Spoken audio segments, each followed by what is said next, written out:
विश्व राजनीति की एक ऐसी साजिश जिसमें रूस तबाह हो रहा है, महाशक्ति बनने की महत्वाकांक्षा का एक ऐसा जाल जिसमें चीन लगातार उलझता चला जा रहा है। और इस वैश्विक परिस्थिति का मास्टरमाइंड कौन है, जिसे चीन और रूस जैसी शक्तियां ही नहीं बल्कि बाकी बड़ी बड़ी शक्तियां भी समझ नहीं पा रही। लेकिन प्रधानमंत्री मोदी न केवल मास्टरमाइंड को समझ रहे हैं बल्कि उसके हिसाब से ऐसी रणनीति तैयार कर रहे हैं जिससे हर वैश्विक संकट के बाद भारत और अधिक ताकतवर बनकर उभर रहा है। हम सब जानते हैं दोस्तों कि जब जब देश पर संकट आया है तो जहां बाकी देशों में जनता का विश्वास सरकार पर कम हुआ है, वहीं भारत में प्रधानमंत्री मोदी के प्रति लोगों का विश्वास और बढ़ता चला गया है।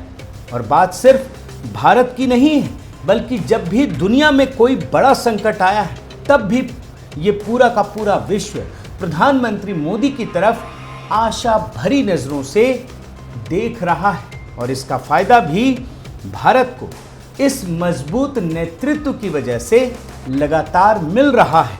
आज जब चीन और अमेरिका ताइवान को लेकर युद्ध के मुहाने पर खड़े हैं तब यकीन मानिए पूरी दुनिया के लिए एक बड़ा संकट मंडरा रहा है।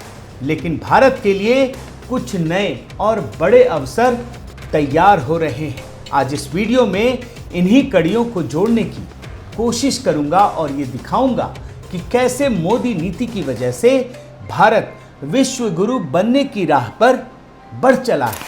साथियों नमस्कार, मैं हरिश्चंद्र वर्णवाल। अमेरिकी संसद की स्पीकर नैन्सी पेलोसी का ताइवान पहुंचना इतिहास की एक ऐसी बड़ी घटना है जिससे पूरी दुनिया का शक्ति संतुलन बदल सकता है।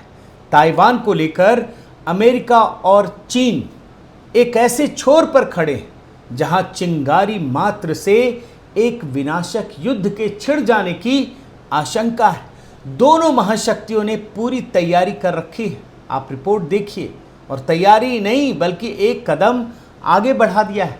चीन हमेशा से ताइवान को अपना हिस्सा समझता रहा है।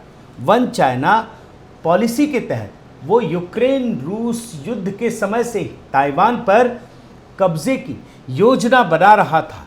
लेकिन चीन उस वक्त का इंतजार कर रहा था जब उसकी आर्थिक स्थिति, अर्थव्यवस्था मजबूत स्थिति में हो, जो इस समय बुरे दौर से गुजर रही है। आप रिपोर्ट देखिए, जो भी मैं बातें कह रहा हूं दोस्तों आपको मैं रिपोर्ट भी साथ के साथ दिखाता चला जा रहा हूं। इस समय चीन की अर्थव्यवस्था की स्थिति ऐसी है कि जो 2020 के बाद पहली बार बुरी स्थिति में आई है और चीन के आर्थिक विकास दर में भी भारी गिरावट आई है। आप ये रिपोर्ट देखिए, चीन का मैन्युफैक्चरिंग और रियल एस्टेट जो सेक्टर है वो इस समय बुरे दौर से गुजर रहा है। काफ़ी बुरी स्थिति है जो चीन के लिए किसी बुरे सपने से कम नहीं है। आप देखिए ना, चीन की इकोनॉमी बर्बादी की और जुलाई में मैन्युफैक्चरिंग गतिविधियों में गिरावट।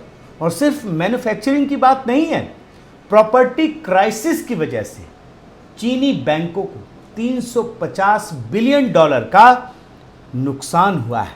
और यहाँ तक कि चीन में मकानों की बिक्री में भारी गिरावट आई है। बेरोजगारी दर चरम पर है, लोगों का गुस्सा उफान पर है। आप देखिए, चीन में मकानों की बिक्री 44% घटी, 31 बड़े शहरों में बेरोजगारी बढ़ी। ऐसे में चीन के राष्ट्रपति शी जिनपिंग नवंबर में होने वाले चुनाव का इंतजार कर रहे थे, क्योंकि नवंबर में चुनाव, एक तो वैसे ही वहाँ पे चुनाव की स्थिति आप जानते हैं, वन पार्टी सिस्टम है, उसी को वोट करना है। लेकिन तब भी उस पार्टी के अंदर भी अपनी शक्ति, अपने विश्वास को बनाए रखने के लिए शी जिनपिंग इंतज़ार कर रहे थे नवंबर का, और तब वो ताइवान पर हमला करते। लेकिन अमेरिका ने चीन के इस मंसूबे को भांप लिया और समय से पहले ही मजबूर कर दिया कि वो जो कर सकते हैं कर ले। अमेरिका ने चीन को ये बता दिया कि भैया जो आपको करना है आप कर लो। इसीलिए एक डेलीगेशन के साथ अमेरिकी संसद की स्पीकर नैन्सी पेलोसी ताइवान पहुंच गए और यहां उन्होंने ताइवान की संसद को संबोधित किया और वहां राष्ट्रपति साई इंग वान से भी मुलाकात की, साई इंग वैन से भी मुलाकात की। ये वही रणनीति है दोस्तों, याद रखिएगा, जो अमेरिका ने यूक्रेन को लेकर के रूस के साथ किया था। आप भूलिए मत, ये वही बिल्कुल वही पॉलिसी है। और आज स्थिति देखिए, रूस यूक्रेन युद्ध में बुरी तरह से उलझ गया है। युद्ध के 5 महीने से अधिक समय बीत चुके हैं और रूस उलझा हुआ है, अमेरिका मस्त है। रूस जैसी महाशक्ति एक छोटे से देश पर भी अपनी पकड़ नहीं बना पाई है। यही स्थिति है जो चीन के साथ हो रहा है। और याद रखिए, रूस की आर्थिक स्थिति पूरी तरह से चरमरा गई है। यह अमेरिका की पॉलिसी थी जिसमें रूस उलझा हुआ है। बस यही कहानी चीन की है। चीन की अर्थव्यवस्था को इस समय बहुत बड़ा झटका लगने वाला है। अब यहाँ पर मैं आपको 2 परिस्थितियों की बात करता हूँ ताइवान को लेकर के। चीन इतना आगे बढ़ चुका है कि अब उसके लिए पीछे हटना संभव नहीं, और 2 परिस्थितियाँ पैदा होती हैं जो आपको समझना चाहिए। अगर युद्ध हुआ तो आप ये समझ लीजिए कि जिस प्रकार से रूस यूक्रेन में फंसा हुआ है, ठीक उसी प्रकार से चीन ताइवान में फंस जाएगा। वही कहानी रिपीट हो रही है, बिल्कुल वही कहानी, और चीन की आर्थिक स्थिति और खराब होगी।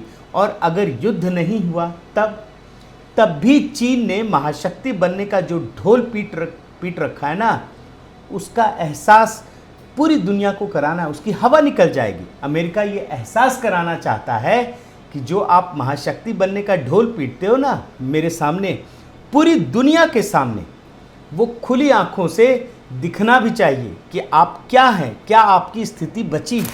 अब इन वैश्विक परिस्थितियों में चीन, रूस और अमेरिका एक दूसरे से गुत्थम गुत्था हुए जा रहे हैं। महाशक्ति बनने की होड़ लगी हुई है, सब एक दूसरे से टकरा रहे हैं। और वहां जाकर के प्रधानमंत्री मोदी इस लड़ाई से उपजे संकटों से न केवल भारत को बचा रहे हैं, बल्कि पूरी दुनिया के लिए एक नया रास्ता तलाश रहे हैं, दिखा रहे हैं। विश्व गुरु बनने का जो सफ़र भारत का है ना, उस दिशा में शुरुआत हो चुकी है। और आपने दोस्तों यूक्रेन युद्ध में देखा होगा कि किस प्रकार से सभी की सभी महाशक्तियां भारत को अपने पाले में ले लेने को बेताब थी। एक तरफ जहां भारत रूस से S-400 मिसाइल के साथ सस्ता तेल भी खरीद रहा है, वहीं दूसरी तरफ अमेरिका से S-400 मिसाइल खरीदने की छूट भी ले रहा है।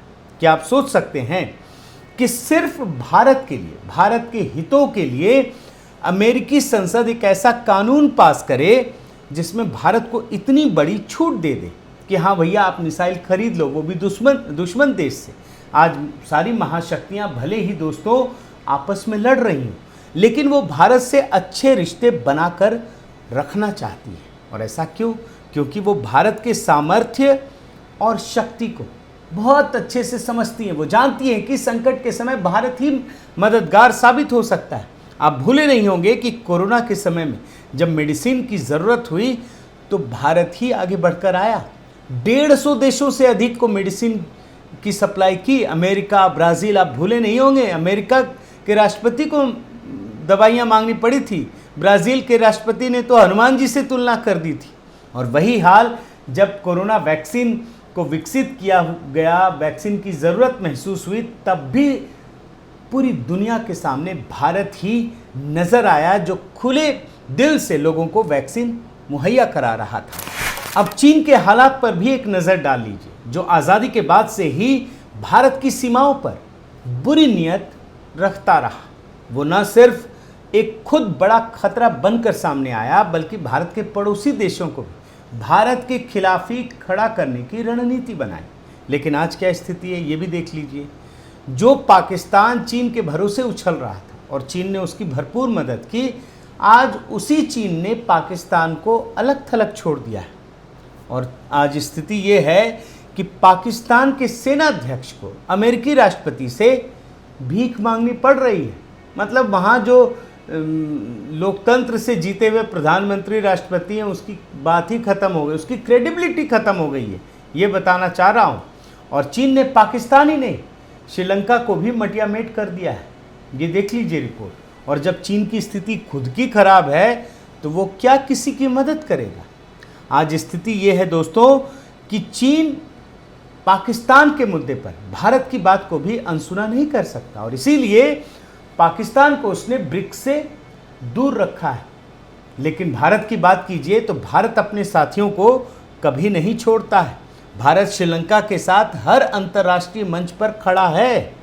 उसने पाकिस्तान को छोड़ दिया और जिस नेपाल को चीन ने भड़काया था, ये भी देख लीजिए, वहां आज सरकार बदल चुकी है और आज नेपाल सरकार को होश आ गया है और वो भारत से दोस्ती करना चाहती है।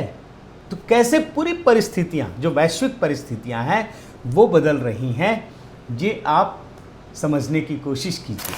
साथियों, युद्ध कभी किसी देश के लिए अच्छा नहीं होता, लेकिन इतिहास गवाह है कि जब जब युद्ध हुआ है, चाहे वो पहला विश्व युद्ध हो, दूसरा विश्व युद्ध हो, कोल्ड वॉर हो या फिर हाल का यूक्रेन युद्ध, जब भी इस दुनिया में युद्ध हुआ है, अमेरिका का कद अपने आप बढ़ गया है। मतलब अमेरिका को लाभ होता है। और क्या आप इन परिस्थितियों में ये सोच सकते हैं कि बिना युद्ध में भाग लिए भी किसी देश का कद बढ़ जाए? ये आज भारत के साथ हो रहा है। यूक्रेन युद्ध में भारत की कोई भूमिका नहीं थी, लेकिन भारत का कद लगातार बढ़ता चला गया है और यही आज का नया भारत है कि जिस अमेरिका को युद्ध से फायदा होता है, उस भारत को, उस नए भारत को बिना युद्ध में भाग लिए ही इसका कद लगातार बढ़ता चला जा रहा है और ये मोदी नेतृत्व में भी संभव हो पा रहा है। इसे ही हमें और आपको समझने की ज़रूरत है। बहुत बहुत धन्यवाद।